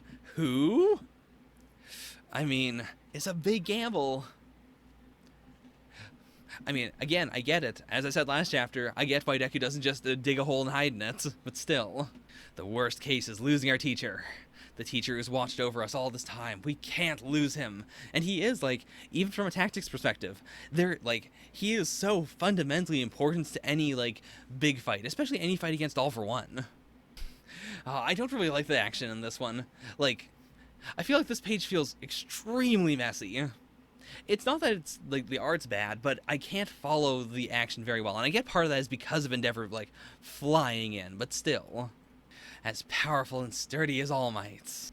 Like, it's so cool seeing a character whose main thing in the whole series has not been his physicals, like, using exclusively his physicals. Because I don't think he's gonna lose this one, but I think, like, this is the benchmark of, this is exactly how strong Shigaraki is. After this point, we can factor in all his other abilities, but this is just this is a comic book reader's wet dream. This is Horikoshi straight up showing, like, hey, removing every other ability he has, just focusing on his current strength, this is what he's like. You will be mine, little brother. This is my power, my body. You don't get to be some phantom voice whispering in my head. So there is a vestige in there, and Shigaraki is, like, suppressing it. So we got another parallel there. Back then, I thought about how the guy they call the Lord of Evil was defeated by the power of just one man. Don't get me wrong, I'm real grateful for how you raised me up, but I don't want to be like you. I want to be greater than you. And that's such a cool visual, like, the aura, the almost stand of All for One, like, standing over him, acting as his mentor, but now Shigaraki no longer needs him. I control myself. And I do think that is going to be his downfall then, like, if Deku is willing to let the vestiges guide him, if he's willing to work with them, then that is a clear, like, powerful separation from what Shigaraki could do. Like, Shigaraki will never be more than one man, whereas Deku can be more than one man. Quit trampling all over Shimura's memory. Oh, man, it's really nice seeing Gran Torino here. Ooh, okay. Okay. And it's not even, like, Deku was bait here. This isn't Deku, like, going in for the finishing blow. Oh boy, Gigantamachia's freaking out. It's also been a while since we've seen Mount Lady be cool. Really glad we get to see some cool Mount Lady action. Like, I'm hoping we do get, like, an actual kaiju fight. But Gigantamachia's trying to get there. We still haven't seen most of the Liberation fronts. Or, sorry, the paranormal fronts now. But, like, there's so many of them when you haven't seen most of them for a while. This is concerning. Like, this is... Oh, this feels so bitter on my tongue. Like, I do dislike how One Piece will just jump around and show everything all the time. I think that leads to chapters being so slow, and I appreciate that my hero clearly knows what is important and is doing just that. But it also really limits the scale of the fights. Like, even if we do go and see, like, some of the others, and, like, you know, some of the other fights, it's going to feel very separate. It's going to feel like, oh, I guess that was also maybe happening at this time, or it wasn't happening concurrently or something. Whereas, like, jumping around does give you the feeling of this is a big thing with a bunch of different facets that I can't contain in Weekly Shonen Jump. Whereas I guess Horikoshi is hitting a better balance of this is something that Jump can actually portray. Like, you can read this in Jump as it comes out week to week, and it's good. That is my hero. Let's, it was okay. It was like, I'd say it's like roughly, maybe below Bone Collection, maybe a bit higher. I'd say between Bone Collection and Black Clover. Black Clover had a really cool moment, but it was just that. It was a cool moment in the chapter. Whereas this chapter had multiple cool moments. It was fun. It wasn't as... Like, I'm not as invested in this fight as I am in the current Bone Collection stuff going on, just because it's... I don't know. Is it the power scale that's wearing me out? There's something to it. Like, I appreciate this from a... I guess it's also that I don't feel any tension here. I know Shigaraki isn't going to... He's not going to kill Deku. But I also know Shigaraki is not going to be beaten here. He is going to escape. I mean, if that is not the case, that's fine. But it already feels like a foregone conclusion to me. So I'm not as tense as I could be. Like, I am still worried that Shigaraki could kill some people, but it doesn't feel like he will. It feels like he is going to do a big skedaddle. Really glad to see Gran Torino, like, talking about Shimura. I also appreciate, like, the angles we see him at in these two panels. Like, the fact that he's usually, like, the small figure is fine, and Horikoshi's good at making small people feel strong, but at the same time, like, these two cuts make it, like, it's not... I guess with the arm, it's easy to tell, but still, like, I get the vibe of, you know, like, this could have been him when he was younger at the same time. Like, we are focusing more on, you know, the version of him that Shimura would have known. Also, it is wild that, like, the thing that defines this chapter, according to Horikoshi, the title of the chapter is Who. Like, it is that moment. It is Shigaraki not knowing who Shimura is, or, like, at least not recognizing the... I think that's cool. Like, that does redefine the chapter a bit to me. Like, that is saying this part was the important one. This was the big climax. It's not the part you thought it was. That's cool. Anyways, that's my hero. Let's move on to those author comments. It's the last Saiyuki. I have read this volume, by the way. This came out way earlier, right? It didn't just come out, did it? No, yeah. It came out June 23rd. This is currently July 5th. I don't know why they just did that. But yeah, if you like The Last Saiyuki, I'm just going to plug it right now. These volumes are still good. Yeah, especially because they are digital only. I would say, like, if you like digital manga, I would recommend The Last Saiyuki. You can read it all on Viz.com, so just read it there. If you want to support it, then buy the volumes. Like, the volume extras, I think, are very good. Like, they show a lot of what Nonoe-san's, like, a lot of his thought process. It shows that he does care a lot about the series. Like, there should have been so much more of The Last Saiyuki. Whereas a lot of other series feel like they're kind of just spinning their wheels until they get popular. The Last Saiyuki is so clearly fleshed out. And even, like, the pilot chapter, I think is really cool. It's not like The Last Saiyuki at all, but it does have the characters in it. And, like... It's so distinctly different. It's so clear, like, you can see how certain things turned into The Last Saiyuki, but it's also just a really cool one-shot of its own. Now it's the author comments. I've moved to a new place and have dispatched 2 Roombas. The fact that they act slightly different is scaring me a little. Okay, Twin Star Exorcists is now going full digital on the arts. Interesting.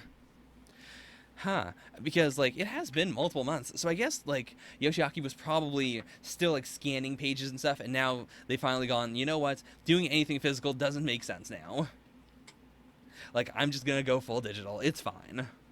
Some days I can't whistle at all, and some days I whistle like a pro. I don't understand why. Thanks, Ovada. The plan is to slowly turn this into a serious robot action manga. Please enjoy. So, over the last little while, I have been very, like, I've talked a lot about this concept of, you know, series that start off as gag comedies and then become straight up action. Now, for me and Roboco, I legitimately don't know if this is a joke or not. Because the first color spread we have for me and Roboco is Roboco firing an energy blast out of her arm. So this could be the gag of, no, this is actually a gag manga. It's not going to be a serious robot action manga. But at the same time, it's running in Jump, which makes me feel like it's definitely going to become a serious robot action manga. Like, we already have the hook of, who is Roboco? Like, she is not a normal robot in the slightest. So, I want to think that it's ironic, but I don't think it is. I think this is a genuine statement. I was thinking of like an author comment where it's not in the series, where they want the series like by itself. Like, say you're reading it in the volumes, whatever later, you would not know what the ending of the series is going to be. Ah. Like, I want the series to be able to get to the ending, so I have to tell you, the readers who are reading it weekly, where we're going to go. That would be a really cool genre of author comments. Like, all right, next arc, this is what we're going to be doing. Are you guys interested in that? Let me know. If not, I'll change it. Oh boy, that's actually such a good idea. Like, that is honestly better than the popularity poll, because the popularity poll just gives you a general idea of, like, or not the popularity poll, I mean that, but also like the weekly reader survey. Yeah. Both of those tell you, like, these characters are popular, or this series is generally doing good. But it would make so much more sense to just say this is the next arc. God. So, really quick, that is actually kind of what One Piece has been doing with the editors. Where they're like, you know, hey guys, Wano next year, and Oda's like, I guess so. I mean, does that count? Because they've never been right. I guess that's true. It's just been the editor saying this will happen, and then it doesn't happen. That's true. They try to. It's an attempt at it. It would be like if somebody said, this is what the ending of my series is going to be, and you got to the ending and it wasn't that.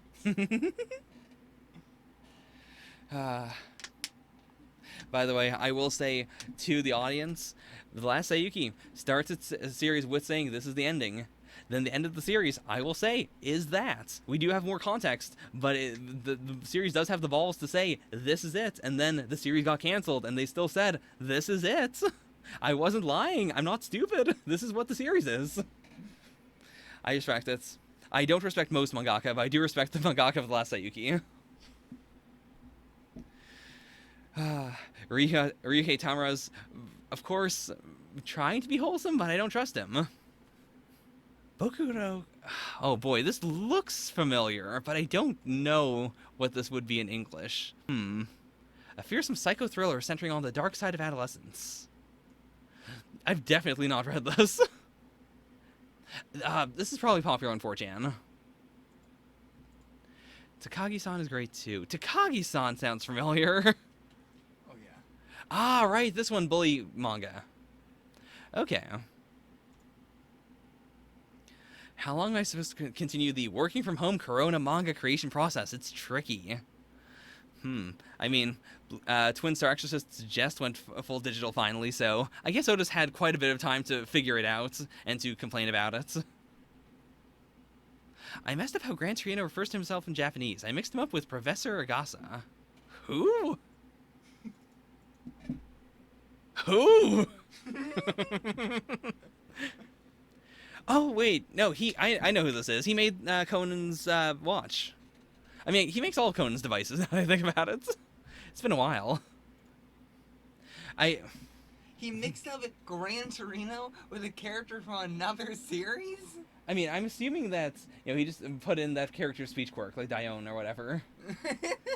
Like, he didn't remember what Gran Torino ends the sentences with. and he used the wrong one.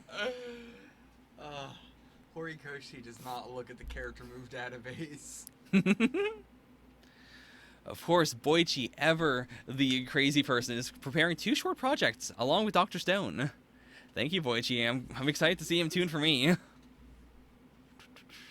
Cold water is so good in the summer. Yay! Bottom of the barrel author comments. Even Fujimoto tries to do food, or different types of food. He hasn't resorted to just water yet. Water, good in summer. Happy. Akutami, of course, continuing to have errors in his manga, which hopefully he will fix.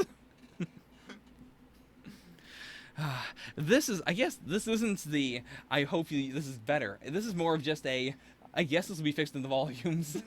This is why you should read the volumes, because the version I'm putting out now ain't right. How did he have so many errors in one chapter? Yeah. He's so bad in a series. He's so popular. Yeah. Every week he's got an error. Kenji Jima's eating parsley with mayonnaise. Good. Fujimoto, what are you doing? My favorite number ranking: 1st, 2, 2nd, 6th, 3rd, 8th. Thanks. This might be on the level of water is good in summer. I'm glad Taichi doesn't have to live with his kids anymore. They're finally going to preschool again. I can understand why the mangaka of Bone Collection likes Tamara. I get it. There's a similar sort of like a goofy vibe to it. Like it's more Beelzebub than what was the other series? Oh, Hungry Marie. Hungry Marie was bad, but I can see it. I get it. All right, and that is author comments. Not a lot of good ones this week, but that's author comments. Still, good week. It was also very fun just, like, doing this without a live stream for once. Actually, how long has this been? Let me check. Yeah, it's only been 2.5 hours. Shaved off a clean 30 minutes at least. Thank you all so much for watching. Bye for now. Nya nya.